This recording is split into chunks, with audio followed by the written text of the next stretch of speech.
Shalom buat semua. Ya, ketemu baca 1 Petrus pasal yang kelima ayat ke-6 sampai ayat yang ke-11. Karena itu, rendahkanlah dirimu di bawah tangan Tuhan yang kuat, supaya kamu ditinggikannya pada waktunya. Serahkanlah segala kekhawatiranmu kepadanya, sebab Ia yang memelihara kamu. Sadarlah dan berjaga-jagalah. Lawanmu, si iblis, berjalan keliling sama seperti singa yang mengaum-aum dan mencari orang yang dapat ditelannya. Lawanlah dia dengan iman yang teguh, sebab kamu tahu bahwa semua saudaramu di seluruh dunia menanggung penderitaan yang sama. Dan Allah, sumber segala kasih karunia, yang telah memanggil kamu dalam Kristus kepada kemuliaannya yang kekal, akan melengkapi, meneguhkan, menguatkan, dan mengukuhkan kamu sesudah kamu menderita seketika lamanya. Ialah yang mempunyai kuasa sampai selama-lamanya. Amin.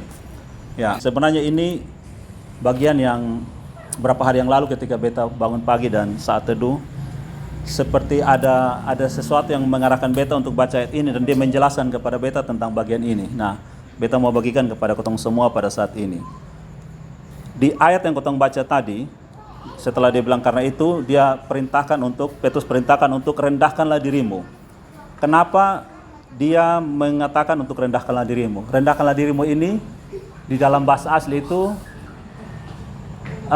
seperti apa ya?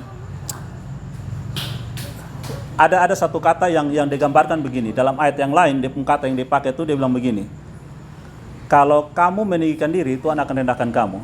Kalau kamu merendahkan diri, Tuhan akan tinggikan kamu. Makanya di sini juga dibilang, rendahkanlah dirimu di bawah tangan Tuhan yang kuat supaya kamu ditinggikan pada waktunya. Jadi seperti kotong bayangkan lah, misalnya kotong lihat orang yang sombong, gitu ya. Lalu kotong jengkel dengan orang sombong itu, lalu kotong kasih kesan satu saat lu akan direndahkan. Nah, coba apa yang kotong bayangkan tentang orang itu direndahkan? Pasti serendah-rendahnya, gitu kan? Soalnya mungkin direndahkan setengah, 3/4, tapi serendah-rendahnya begitu. Nah, gambaran itulah yang firman Tuhan di ayat 6 ini bilang, rendahkanlah dirimu gitu. Rendahkanlah dirimu supaya nanti Tuhan akan tinggikan kamu. Nah, merendahkan diri sebenarnya ini bagian semacam kata kunci untuk ayat 7 sampai ayat 10 itu apa ya, kotong bisa mengalami begitu. Jadi kalau orang yang tidak merendahkan diri, berarti dia akan diliputi dengan kekhawatiran. Kira-kira gambaran sederhananya begitu. Kalau kotong merendahkan diri, kenapa? Kenapa kalau apa ya, kotong merendahkan diri Tuhan tinggikan kita? Kenapa? Karena kotong semua ini, hidup kotong ini diliputi dengan kekhawatiran. Makanya di ayat 9 dia bilang, setelah dia jelaskan bahwa lawanlah iblis dengan iman yang teguh, lalu dia bilang semua saudara kamu di seluruh dunia alami hal yang sama. Artinya semua orang itu mengalami kekhawatiran. Tidak ada orang yang tidak khawatir di dunia ini. Jadi makanya ada satu pendeta bilang begini, orang yang mengalami kekhawatiran itu wajar. Kita mengalami kekhawatiran itu wajar. Itu bukan satu hal yang berlebihan dan seolah lu jangan khawatir seperti apa ya. Kalau yang Tuhan Yesus katakan jangan khawatir, itu sebenarnya gambaran begini. Jangan khawatir itu begini. Orang yang terlalu khawatir sehingga tidak buat apa-apa, dan orang yang terlalu khawatir sehingga buat berlebihan. Nah, itu maksudnya jangan khawatir seperti itu. Contohnya kalau kotong mau cari kerja, misalnya sekarang nih tes CPNS begitu banyak, ribuan orang. Kalau saingan begitu banyak, akhirnya orang bilang apa? Sudah tahu saya ikut tes CPNS, ribuan orang pasti sudah lulus. Nah, itu satu. Atau ini pas begini banyak, ini sudah kotong suap sana, suap sini, segala macam lah. Nah, yang model kayak gitu yang Yesus katakan, jangan khawatir. Karena semua orang pasti khawatir. Nah, tetapi hidup di bawah tekanan kekhawatiran itu yang tidak benar.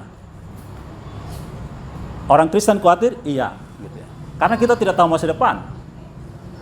Makanya ketika kita khawatir, kita buat planning, kita buat perencanaan. Gitu. Kita siapkan ini, gitu. Berjaga-jaga dan berdoa, kata Tuhan Yesus. Tapi hidup di bawah tekanan kekhawatiran, sampai berbuat berlebihan, atau tidak berbuat apa-apa, nah itu yang tidak boleh. Nah, sekarang ayat 8 dia bilang begini, sadarlah dan berjaga-jagalah, lawanmu iblis berjalan keliling sama seperti singa, mengaum-ngaum dan mencari orang yang dapat ditelannya. Pertanyaannya, kalau dia bilang ada orang yang dapat ditelan, berarti ada orang yang tidak dapat ditelan.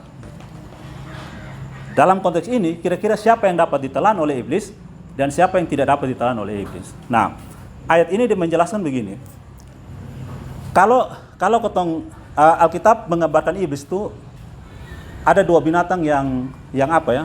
Yang cukup sering Alkitab gambarkan tentang iblis. Yang satu yang di sini dia bilang singa, yang kedua tuh ular. Nah, ular itu kalau bergerak kan kotong tidak tahu. Dia punya jalan ular tuh menurut Amsal tidak ada orang yang mengerti jalan ular. Dan dia berjalan begitu senyap, tapi tiba-tiba dia bisa berapa nih kotong mungkin. Nah, ketika dia berapa kotong jadi kaget. Nah, ular itu iblis ketika dia menyerupai ular, dia begitu senyap gerakannya sehingga kotong tidak sadar kalau kotong sedang ditipu. Nah, kan dalam hidup ini kan pasti kotong sadar betul kalau orang sedang ditipu itu dia tidak sadar. Kalau dia sadar, tidak mungkin dia ditipu. Setelah ditipu, baru dia sadar. Nah, iblis itu bergerak begitu senyap gerakannya dengan tipuan-tipuan. Kalau orang yang tidak berjaga-jaga, dia tidak tahu. Kayak kotong begini ya, coba misalnya kotong lagi tahu bahwa pencuri mau datang. Ya, ini gambaran yang Tuhan bilang. Kalau kotong tahu pencuri mau datang, kotong akan duduk diam, pasang segala kepekaan, semua indera ini kotong pasang. Makanya bunyi sekecil apapun kotong peka gitu. Kotong bisa tahu. Bahkan sampai bunyi jam, detik pun, kotong bisa tahu. Orang pulang ke kaki yang begitu tenang, kotong tahu. Nah, makanya Alkitab bilang, tenangkan dirimu di hadapan Tuhan. Ambil waktu tenang, teduh, maka kamu bisa tahu semua gerakan-gerakan yang ada. Gerakan iblis pun kamu bisa peka. Gitu. Nah, orang yang terlalu sibuk dengan segala tekanan, apalagi tekanan kekhawatiran, pasti dia tidak bisa mendengarkan suara Tuhan. Dia susah. Makanya dalam 1 Petrus 4 ayat 7 dia bilang, kuasai dirimu, jadi tenang supaya kamu bisa berdoa. Menenangkan diri itu penting. Nah, kotong mungkin ini hal yang cukup sulit di tengah dunia sekarang dengan segala macam kesibukan, segala macam tekanan, tuntutan semua. Susah untuk, bahkan tidur saya susah. Jam tidur saya berkurang. Gitu. Kapan lagi mau berdoa? Berdoa itu rasa-rasa buang-buang waktu. Gitu. Karena banyak hal mesti dikerjakan. Nah, orang yang hidup dengan kekhawatiran itulah yang iblis bisa dapat telan dia. Nah, yang kedua digambarkan di sini, iblis. Yang lucu di sini ketika digambarkan tentang singa. Singa itu kan cara dia memangsa lawan atau mangsa dia kan dengan mencabik dan menggigit. Tapi di sini dia bilang menelan gitu. Beta coba cari tahu ada kata asli. Memang kata aslinya itu gambarannya devour, menelan, bukan gigit, bukan mencabik. Nah, sekarang ketemu perhatikan. Binatang apa yang makannya dengan menelan? Ular. Ya, ini sebenarnya dia sedang menjelaskan ular itu, iblis itu dia kamuflase dengan semua keadaan ini. Nah, sekarang kita lihat.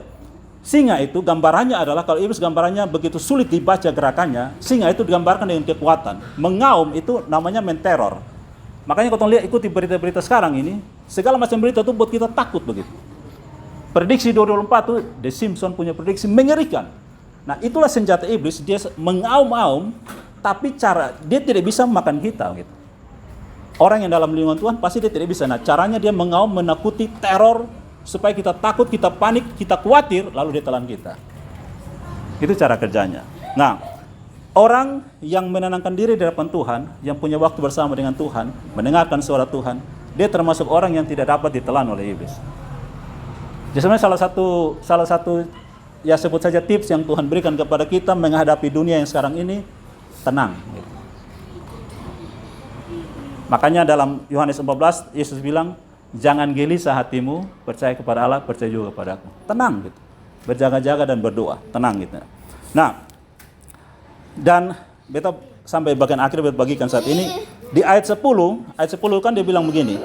Dan Allah sumber segala kasih karunia yang telah memanggil kamu dalam Kristus kepada kemuliaannya yang kekal akan melengkapi, meneguhkan, menguatkan dan mengukuhkan kamu sesudah kamu menderita seketika lamanya. Ialah yang punya kuasa sampai selama-lamanya. Amin. Nah, di ayat 10 dan 11 di situ Allah digambarkan sebagai Allah yang penuh dengan kasih karunia dan Allah yang Maha Kuasa. Nah, sekarang pertanyaannya, kalau Allah itu penuh kasih karunia, kenapa jelas-jelas dikatakan dia biarkan kita menderita? Kalau Allah itu Maha Kuasa, ayat 10 dikatakan dia membiarkan kita menderita. Jadi dia bilang, sesudah kamu menderita seketika lamanya, maka dia akan kokohkan kamu. Dia akan kuatkan kamu, dia akan perlengkapi kamu. Berarti Tuhan Allah mau katakan begini, jangan nikmati itu penderitaan, nikmati itu tekanan begitu. Jalani penderitaan karena satu, pasti kita akan menang. Dia sudah janjikan kamu akan menang. Kamu menderita seketika lamanya lalu kamu menang. Nah, di dalam penderitaan, kau mungkin tahu ya, dalam pengalaman kau punya orang tua didik kita, kalau orang tua didik kotong dengan tidak kasih manja kotong, pasti kotong tahu bahwa kotong akan jadi orang yang sanggup menghadapi kerasnya dunia ini. Tapi kalau kotong orang yang dimanja oleh orang tua, kotong akan susah di hari tua. Kotong susah hadapi tekanan hidup. Nah, Allah tahu bahwa dunia ini sudah jatuh dalam dosa, sudah jatuh dalam penderitaan. Jadi menghadapi penderitaan, kejahatan itu hal yang biasa. Itu hal yang biasa. Kita tidak usah kaget mengalami apa. Tapi yang kita perlu belajar adalah bagaimana menghadapi penderitaan itu. Nah, di sini Tuhan mengajari kita untuk seperti kita nonton film ya. Nonton film, kalau kita tahu bahwa di akhir cerita pemeran utama akan menang, kita tahu itu, pasti kita akan nonton dengan tenang saja. Begitu kan? Ya bisa tahu, pasti terakhir yang satu menang. Tapi kalau kita belum pernah nonton, kita akan nonton dengan penuh tegang. Wih, jangan sampai disuruh mati mampus pemeran utama, pasti so hancur film begini ya. Kalau kita tahu bahwa jalan hidup kita di hadapan Tuhan, akhirnya kita menang, tenang-tenang saja begitu. Mau menderita seperti apapun, endingnya kita menang. Begitu. Kita tahu kita akan menang, dan Allah sudah janjikan itu. Dia janjikan, ingin dia bilang ya, kamu menderita seketika saja. Setelah itu kamu akan diangkat, ditinggikan. Nah berarti dia mau berikan pada kita tips untuk tenang menghadapi penderitaan. Tidak usah kaget-kaget, karena ayat 8 dia bilang semua saudaramu di seluruh dunia alami hal yang sama. Jadi seperti kalau ketemu orang Kupang bilang biasa sah gitu. Tak usah lebih-lebih, biasa sah. Kau memang menderita ya begitu gitu. Ketong tidak mungkin. Nah masalahnya kalau ketong itu berjuang menghindari penderitaan, tidak bisa gitu. Ketong akan stres, depresi kalau kita berusaha menghindari penderitaan. Tidak mungkin gitu. Tidak mungkin tidak menderita. Kayak Yesus saja bilang, beta sedunia benci apalagi lu. Artinya kalau ketong ini berkawan dengan dunia dan ketong menikmati itu, ketong seperti orang yang tidak menderita, itu hati-hati. Itu bisa tanda-tandanya kita sedang jauh dari Tuhan. Karena Tuhan suka bawa ketong kepada penderitaan untuk kita dibentuk. Ya kita tahu ya, quote-quote di dunia ini bilang apa? Masalah itu untuk mendewasakan kita. Justru kita menghindari masalah, kita tetap kekanak-kanakan, tidak akan pernah bisa dewasa. Hadapi itu. Makanya orang tua yang bijak, pasti ketika anak berjalan, latih jalan dan jatuh, dia akan angkat jalan lagi. Tidak mungkin dia bilang, "Wih, lu jatuh, kok kulus sebelum hidup." Tidak bisa. Itu sama dengan kotong menyiksa itu anak, membunuh dia pelan-pelan. Biarkan dia jatuh gitu. Tentu kotong sudah tahu, kotong sudah jaga-jaga langkah kesian dia jatuh, kotong cepat angkat gitu. Jalan lagi gitu. Ya kita sudah tahu itu. Nah, Allah mendidik kita dengan cara itu. Nah, kotong bisa tahu apa yang Tuhan bentuk kalau kita duduk diam, tenang. Makanya kita tahu kisah cerita Marta dan Maria ya. Yesus hadir, Marta begitu sibuk, Yesus bilang ya, yang kamu kerja itu sia-sia gitu. Satu hal yang penting, Maria duduk diam dengar supaya dia bisa tahu bagaimana menghadapi dunia ini. Tapi Marta begitu sibuk dengan kekhawatiran dan kesibukan, dia merasa bahwa dengan kira-kira kalau beta mengartikan begini, Marta punya pikiran adalah dengan melayani Tuhan, beta layak di hadapan Tuhan. Tapi Maria punya pikiran, dengan mendengarkan Tuhan, beta menyenangkan hati Tuhan. Nah sekarang kita di posisi yang mana? Kadang-kadang ketong orang yang melayani Tuhan, ketong kadang-kadang terjebak dengan berusaha semakin melayani Tuhan supaya semakin layak di hadapan Tuhan. Tapi itu tidak benar, itu bukan Alkitabiah. Justru mendengar suara Tuhan, duduk diam dan mendengarkan dan melakukan apa yang Tuhan perintahkan kepada kita, itulah pelayanan. Makanya Yesus bilang Maria telah mengambil bagian yang benar. Nah, mungkin ini ya pesan baik ketong semua untuk ke depan berusaha walaupun sulit, tapi berusaha untuk di hari hidup kita paling bagus itu pagi-pagi hari, karena bangun pagi masih fresh, 5 menit, 10 menit duduk diam saja di hadapan Tuhan. Kadang-kadang tidak perlu harus menaikkan pokok-pokok doa, duduk diam saja begitu. Menenangkan diri di hadapan Tuhan, dan beta yakin Tuhan berusaha bicara kepada ketong setiap hari. Setiap saat, setiap hari, di atas kendaraan, di rumah, mau tidur, segala macam cara dia berusaha bicara kepada kita. Tapi kenapa kita tidak dengar? Karena kita terlalu sibuk dengan kekhawatiran. Sehingga ketong susah mendengarkan dia berbicara. Beta yakin kalau ketong pernah baca Alkitab, pernah dengar orang bacakan kepada ketong ayat Alkitab, di gereja, di YouTube, dimanapun, firman itu pasti akan mengulang-ulang dalam ketong punya hati. Pasti. Apalagi ketika ketong menghadapi satu masalah, biasanya ada firman yang mirip dengan masalah itu akan ketong ingat begitu. Pasti. Beta punya satu ayat yang dulu beta ingat jelas ketika beta bergumul dengan sakit di Mazmur 73 ayat 26 atau 28 yang dia bilang, Sekalipun dagingku dan hatiku habis lenyap, gunung batuku dan bagianku tetap Allah selama-lamanya. Ayat itu selalu terngiang-ngiang dalam pikiran ketika kita sakit. Termasuk yang 1 Petrus 5 ayat 7. Serahkanlah segala kekotoran kepadanya sebab ia melihara kamu. Kita bergumul dengan itu ayat ketika kita sakit. Bayangin ketong pun mau masalah apapun, pasti akan ada firman Tuhan yang seperti ayat itu yang diingatkan kepada kita. Nah pertanyaannya, percaya atau tidak gitu ya. Kotong lebih percaya nasihat firman Tuhan atau lebih percaya nasihat orang lain gitu. Kayaknya Tuhan punya kerja terlalu lama, pakai ini saya lebih cepat. Nah, itu. Sering kotong memilih yang jalan-jalan pintas gitu. Tapi Tuhan lebih suka bawa kotong ke perjalanan yang jauh supaya kotong makin mengenal Dia. Oke. Kiranya firman Tuhan ini jadi berkat bagi kotong semua. Mari kotong berdoa syukur untuk firman Tuhan. Kita berdoa. Bapa, kami bersyukur untuk firman-Mu yang telah Engkau sampaikan bagi kami. Renungan yang bisa disampaikan kami bersyukur Tuhan. Biarlah jadi berkat atas hidup kami. Dan firman-Mu menguasai kehidupan kami, hati dan pikiran kami. Tuntun kami untuk terus berjalan di jalan yang telah Tuhan percayakan. Dengan iman yang teguh bahwa kemenangan-Mu telah Engkau berikan bagi kami. Terpujilah nama-Mu sampai selama-lamanya. Dalam nama Tuhan Yesus kami bersyukur dan berdoa. Amin.